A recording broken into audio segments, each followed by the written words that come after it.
Kollywood star దళపతి Vijay latest movie goat గురువారం release అయింది.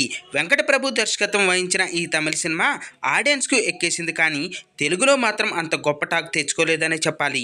Vijay dual role Kollywood ఫ్యాన్స్కి మంచి ట్రీట్ అందిస్తుంది. అయితే తెలుగు వర్షన్కి మాత్రం ఆ బజ్ రాలేదు. అదీగాక స్క్రీన్ ప్లే విషయంలో ప్రేక్షకులు అసంతృప్తిగా ఉన్నారు. ఇదిలా ఉంటే గోట్ సినిమా చివర్లో ట్విస్ట్ ఇస్తూ గోట్ సీక్వెల్ కూడా ప్రకటించేశారు. అయితే ఈ మధ్య సినిమాలన్నీ కూడా ఇదే ట్రెండ్ ఫాలో అవుతున్నాయి. కొన్ని సినిమాలు ముందుగానే 2 భాగాలుగా వస్తుంటే మరికొన్ని సినిమాలు మాత్రం సినిమా ఎండ్ కార్డ్లో పార్ట్ 2 ఉంటుందని సర్ప్రైజ్ చేస్తున్నారు. గోట్ సినిమా పూర్తయ్యాక ఒక సర్ప్రైజ్ వీడియో ఫ్యాన్స్కి షాక్ ఇస్తుంది. అందులో గోట్ వర్సెస్ ఓజీ అని ప్రస్తావించారు.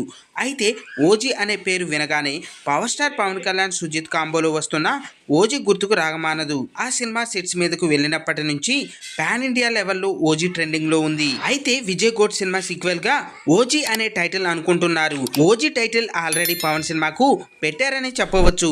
అయితే పవర్ స్టార్ ఓజీ బజ్ని వాడుకొని విజయ్ గోట్కి సీక్వెల్కి గోట్ వర్సెస్ ఓజీ అని పెట్టారని నెటిజన్లు చెప్పుకుంటున్నారు.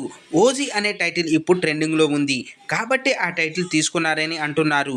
వెంకట్ ప్రభు అండ్ టీమ్ ఈ కామెంట్స్కు ఎలాంటి ఆన్సర్ ఇస్తారేమో, కానీ power star Pawan Kalyan cinema title పరిశీలనలో ఉన్న ఓజీని విజయ్ గోట్ సీక్వెల్లో ప్రస్తావించడం పవర్ స్టార్ ఫ్యాన్స్ కూడా సర్ప్రైజ్ అనిపిస్తుంది. మరి పవర్ స్టార్ సినిమా బజ్ చూసే ఓజీ టైటిల్ తీసుకున్నారా లేదా, వెంకట ప్రభుకి అంతకు ముందే ఈ టైటిల్ పరిగణలో ఉందా అన్నది తెలియాల్సి ఉంది.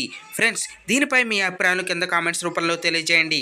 చూశారు కదా ఫ్రెండ్స్, ఈరోజు టాపిక్. ఈ వీడియో కనుక మీకు నచ్చినట్టయితే లైక్ చేయండి, మీ ఫ్రెండ్స్తో షేర్ చేసుకోండి, ఎలా ఉందో కామెంట్ పెట్టండి. అలాగే సబ్స్క్రైబ్ చేసుకోవడం మాత్రం మర్చిపోవద్దు ఫ్రెండ్స్.